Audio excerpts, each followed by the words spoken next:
Canada की धरती पर खालिस्तानी आतंकवादी भारत के खिलाफ रोज नए नए मंसूबे पाल रहे हैं। भारत ने भी तय कर लिया है कि खालिस्तानी आतंकवादियों को पूरी तरह साफ करने का वक्त आ गया है। इनके ठिकानों पर हंटर चल रहा है, तो वहीं फंडिंग को लेकर भी जांच एजेंसियों ने इन पर शिकंजा कसना शुरू कर दिया है।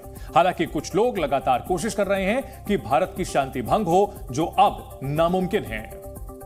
We've been working closely and coordinating with our allies.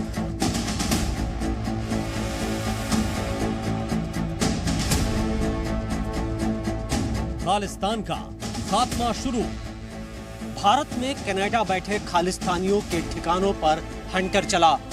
Khalistan को मिल रही फंडिंग पर एनआईए का फंदा लटक रहा है। कनाडा का पंगा, अमेरिका का डबल गेम एक्सपोज हो गया है।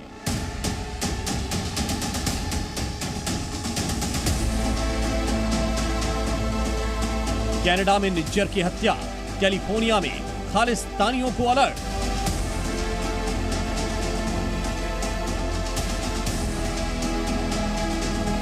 कनाडा, खालिस्तान, आतंक, एनआईए, टेरर और डबल गेम।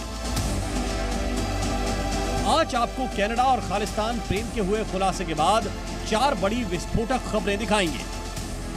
पहले बात, भारत में खालिस्तान के सफाए की उल्टी गिनती की, जो पंजाब में खालिस्तानी आकाओं के ठिकानों पर एनआईए का हंटर शुरू हो गया है। कनाडा में बैठकर भारत के खिलाफ आग उगलने वालों को मुंहतोड़ जवाब मिल रहा है, और ये सब कनाडा के लगाए भारत पर इस आरोप का ही जवाब है। Past number of weeks, Canadian security agencies have been actively pursuing credible allegations of a potential link between agents of the government of India and the killing of a Canadian citizen, Hardeep Singh Nijjar. खालिस्तानियों को पाल रहे Canada के प्रधानमंत्री Justin Trudeau ने न्याय की दुहाई देकर दुनिया को बरगलाने की कोशिश की। India, the government of India, needs to take this matter with the utmost seriousness. We are doing that. We are not looking to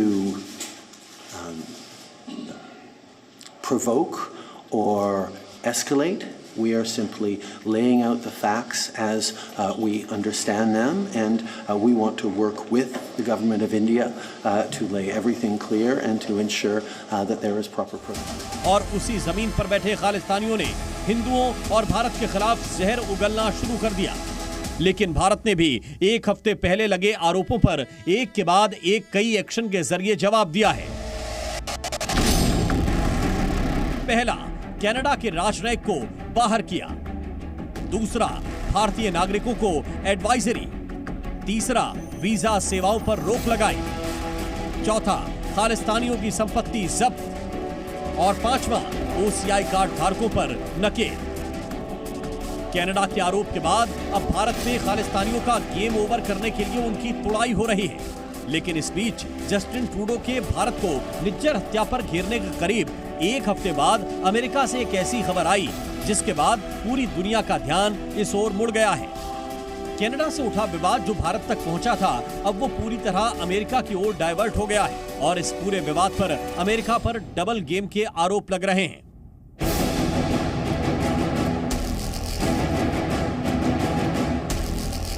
और ये आरोप अमेरिका के ही सबसे बड़े अखबार न्यूयॉर्क टाइम्स के एक लेख के बाद से लग रहे हैं, जिसमें साफ लिखा गया है कि अमेरिका ने ही कनाडा को निज्जर हत्या के इनपुट दिए थे।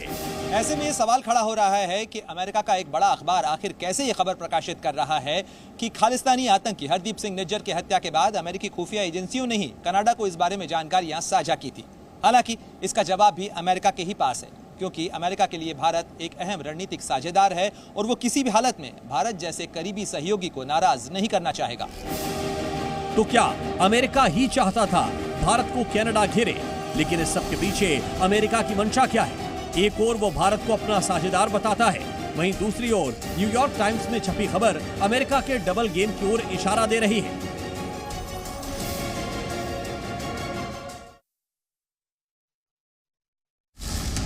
कनाडा के ब्रिटिश कोलंबिया में खालिस्तानी निज्जर की हत्या के बाद अमेरिकी जासूसी एजेंसियों ने अपने कनाडाई समकक्षों को इसकी जानकारी दी थी, जिससे ओटावा में ये निष्कर्ष निकालने में मदद मिली कि इस हत्या में भारत का हाथ है।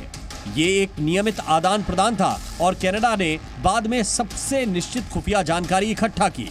न्यूयॉर्क टाइम्स में छपे इस लेख का लब्बो-लुआब यही है कि अमेरिका ने निज्जर की हत्या की जासूसी कर जानकारी कनाडा को दी। अमेरिका ने ही हत्या के पीछे भारत के हाथ की झूठी जानकारी दी। अमेरिका और कनाडा के बीच फाइव आइज अलायंस है, जिसमें खुफिया जानकारियां साझा की जाती हैं। कनाडा ने बिना सबूतों के आधार पर भारत पर बेतुका आरोप लगा दिया। हालांकि ये भी कहा जा रहा है कि क्या कोई ऐसा गुट भी है जो अमेरिका और भारत के रिश्तों के बीच दरार डालना चाहता है।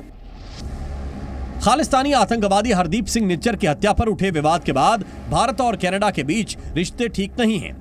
वहीं इस बीच अमेरिकी न्यूज पोर्टल द इंटरसेप्ट ने अपनी रिपोर्ट में बड़ा खुलासा किया है, जिसके मुताबिक दोनों देशों के बीच बढ़ते राजनयिक गतिरोध के बीच संघीय जांच ब्यूरो यानी FBI के एजेंटों ने अमेरिका में खालिस्तानी आतंकियों से मुलाकात की और उन्हें अलर्ट किया कि उनकी जान को खतरा हो सकता है। रिपोर्ट के मुताबिक अमेरिकन सिख कॉकस कमेटी ने बताया कि निज्जर की हत्या के बाद उन्हें और कैलिफोर्निया में 2 अन्य सिख अमेरिकियों को FBI ने कॉल किया और मुलाकातें की। उन्होंने बताया कि जून के अंत में FBI के 2 विशेष एजेंट मुझसे मिलने आए, जिन्होंने मुझे बताया कि उन्हें जानकारी मिली है कि मेरी जान को खतरा है, इसलिए सावधान रहें।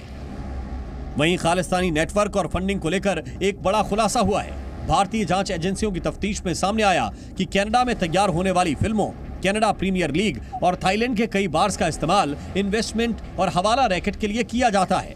सारा काला पैसा थाईलैंड के रास्ते कनाडा जाता है। हाल ही में दायर NIA की चार्जशीट के मुताबिक कनाडा में बैठकर आतंक का खेल खेलने के लिए खालिस्तानियों के लिए थाईलैंड के रास्ते पैसा कनाडा भेजा जाता है। साल 2019 से 2021 के बीच 13 बार हवाला के जरिए करोड़ों रुपए थाईलैंड के रास्ते कनाडा भेजे गए।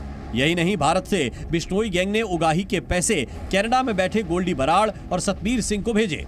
गोल्डी बराड़ बब्बर खालसा इंटरनेशनल के आतंकी लखबीर सिंह लांडा का करीबी है, लिहाजा बहुत मुमकिन है कि भारत से भेजे गए उगाही के पैसों का एंटी इंडिया प्रोपेगेंडा चलाने के लिए इस्तेमाल हो रहा हो।